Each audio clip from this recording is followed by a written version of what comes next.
कि चुनाव हम लोग प्रयास करेंगे कि बहुमत की सीटों पे लड़े, यानी मान के चलिए हम लोग 8 लोकसभा की सीटों पे चुनाव लड़े थे, तो 8 × 6 = 48, शायद चतरा और हजारीबाग में 5-5 यानी 46 सीटें तो हमारे अंडर आ ही रही हैं। तो उन 46 सीटों पे तो लड़ना ही है। उसके बाद हम लोग जमशेदपुर में प्रत्याशी नहीं दिए थे, खूंटी पे नहीं दिए थे, गोड्डा में नहीं दिए थे। तो हमें लगता है इन 3 लोकसभा में भी हम लोग जाएंगे, वहाँ हमारे वोटर्स हैं, वहाँ हमारे कार्यकर्ता हैं। तो हमें लगता है कि 55 के आसपास विधानसभा सीटों पर हम लोग चुनाव लड़ते हुए दिखेंगे।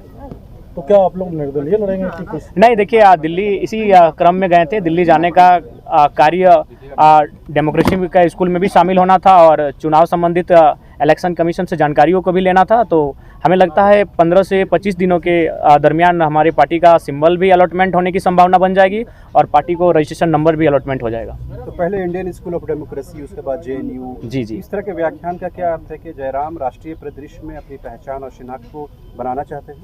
देखिए, मेरा उद्देश्य ये रहा कि जिन मंचों में मुझे अवसर मिला, मैंने वहाँ झारखंड की, मैंने तो आशा किया था कि संसद में झारखंड के विषयों को रखा जाएगा, लेकिन अगर संसद में जाने से हम लोग चूक गए तो कम से कम उन संस्थानों तक हमारे विषय जाने चाहिए जहाँ देश और राज्य के तमाम मुद्दों पर विचार और विमर्श किया जाता है। तो उसी उद्देश्य के साथ मैंने उन आमंत्रण को स्वीकार किया, चाहे इंडियन स्कूल ऑफ डेमोक्रेसी का मामला हो या फिर JNU का मामला हो। और साथ ही हम लोग वहाँ एग्रीकल्चर यूनिवर्सिटी भी गए थे, वहाँ के भी तमाम रिसर्च स्कॉलर से मिले जहाँ झारखंड के भी युवा हैं।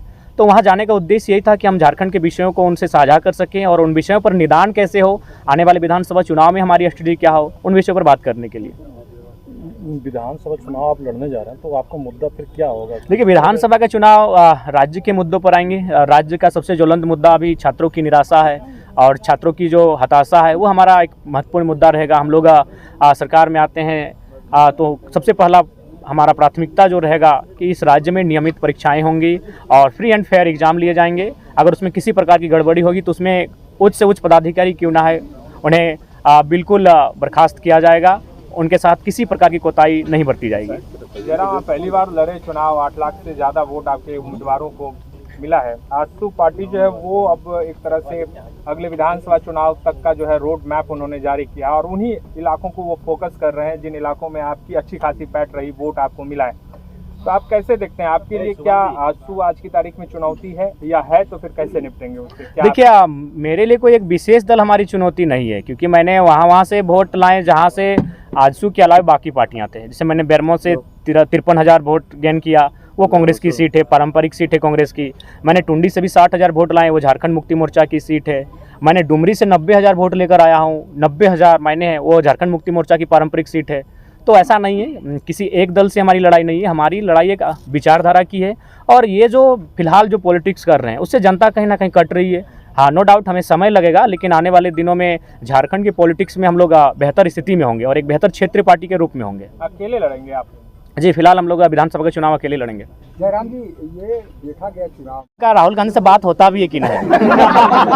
तो सबसे पहले देखिए, ठीक है, सुनने में आ रहा है कि इरफान दा मंत्रिमंडल संभालने जा रहे हैं, तो पहले उनको बधाई देते हैं और उनको कहेंगे कि थोड़ा सा ये जो कॉमेडी वाला बात करते हैं ना, देखिए इरफान दा नो डाउट उनको लोग इसीलिए फॉलो करके रखे हैं कि दिन भर का तनाव को मुक्त करें उनको सुन के। तो उनको बोलेंगे थोड़ा आप सीरियस पर्सन बनिए।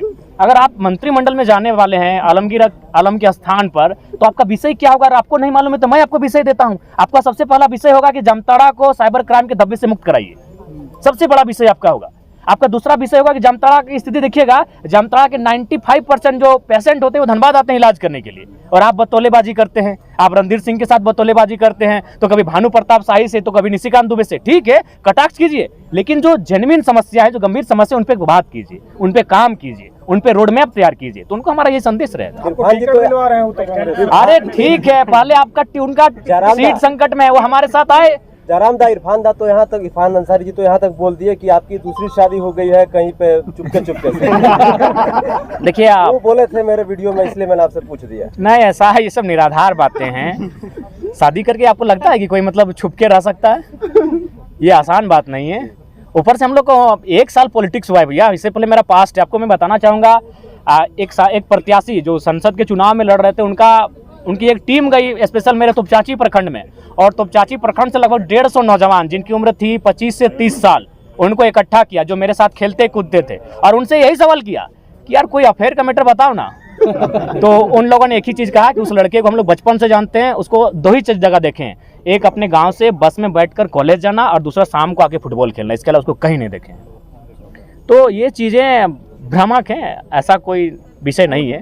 और होगा तो छुप के क्यों करना यार, बताइए ना समर भैया। प्रेम, किसी ने प्रेम किया है तभी हम लोग का उत्पत्ति हुआ है।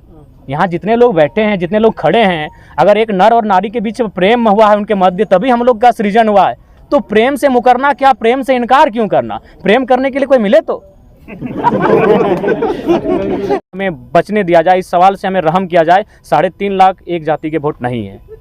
आप एक एक बूथ को सर्वे कर लीजिए, एक एक गांव, एक एक पंचायत का सर्वे कर लीजिए, 3.5 लाख वोट एक जाति के नहीं है। हाँ, ये सच्चाई है, जो भी बंदा जिसी समुदाय का रहता है, उस समुदाय का वोट उसका बेस वोटर होता है। इससे कोई इनकार नहीं कर सकता, ना मैं इनकार कर रहा हूँ। लेकिन 3.5 लाख वोट किसी एक समुदाय के वोट नहीं है। सभी ने मुझे अपार जन समर्थन दिया है। लोकसभा चुनाव में आप रिजर्व सीट पे उम्मीदवार नहीं दिए। जयराम जी, आजसू का जो कैडर वोट है महतो बिरादरी का, वही कैडर वोट वहाँ पे आपको मिला। और जो जेएमएम का कैडर वोट है तो चांची के इलाके में जो महतो वोट है वहाँ आपको मिला। देखिए, एक जरीडी प्रखंड आता है, में ही आपको समर्थन मिला। नहीं, आप भूल कर रहे हैं। जरीडी प्रखंड आता है, जरीडी प्रखंड में एक ही महतो गांव है, वहाँ से मैंने 17,000 वोट गेन किया है।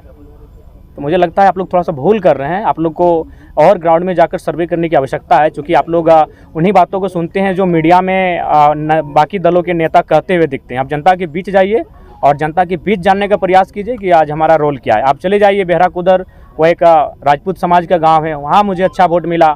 आप चले जाइए चौबेडी, वो ब्राह्मण का गांव है, मुझे वहाँ से अच्छा वोट मिला। तो मैं किन किन समुदाय को गिनाऊँ, बताइए? हर एक समुदाय ने मुझे अच्छा मत दिया है। तो इसीलिए कृपया अब कम से कम 2 साल बाद मैं आपसे आग्रह करता हूं कि इस विषय को विराम दीजिए। एक जाति का लेकर आज हम लोग जिन विषयों पे बात कर रहे हैं, ये विषय तो देश स्तर के विषय हैं, ये विषय राज्य स्तर के हैं, और वो नेता हमारे वहाँ चुप रहते हैं। तो मैं जिन विषयों पर लड़ाई लड़ रहा हूँ, जिन विषयों पर मैं रिजल्ट हासिल कर रहा हूँ, ये पूरे राज्य के विषय हैं। रिजर्व सीट पे आप उन्होंने खुलकर सहयोग किया है, समर्थन किया है, और नो डाउट वे भी झारखंड के एक लड़ाकू नेता रहे हैं। उनका धन्यवाद देंगे, और टेलीफोनिक भी धन्यवाद दे चुके हैं, और आपके पूरे तमाम चैनल के माध्यम से उनका धन्यवाद देंगे। दादा, लेकिन ये हवा चल रहा है सोशल मीडिया में कि अमित महतो से टिकट मांग रहे हैं। नहीं, ठीक है, अगर वो आएंगे तो स्वागत है। आने दीजिए, स्वागत है। अच्छे व्यक्ति हैं भाई, लड़े हैं। और हाँ, आप कुछ पूछ रहे थे। दादा, इरफान वहाँ तो गिरिडीह में जाके खुलेआम सपोर्ट करते हैं, रांची में क्यों सपोर्ट नहीं करते?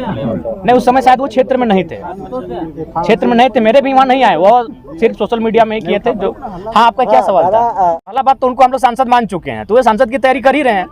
2029 में निश्चय सांसद बनेंगे, लेकिन उसके बावजूद अगर संगठन को लगा कि वे विधानसभा में आने चाहिए, तो संगठन जैसा तय करेगी, संसदीय बोर्ड जो तय करेगी। दिया था कि जो सांसद का चुनाव लड़ेंगे वो विधायक नहीं लड़ेंगे। हाँ, ये हमने इसलिए कहा था कि हम लोग सत्ता के विकेंद्रीकरण की बात कर रहे हैं, नए नए चेहरों की बात कर रहे हैं, तो हम लोग चाहते हैं कि बाकी जो पार्टियां उनसे अलग पॉलिटिक्स करें। तो अगर जरूरत पड़ी उन प्रत्याशियों की, तो हम लोग लेके आएंगे उनको विधानसभा में। धन्यवाद।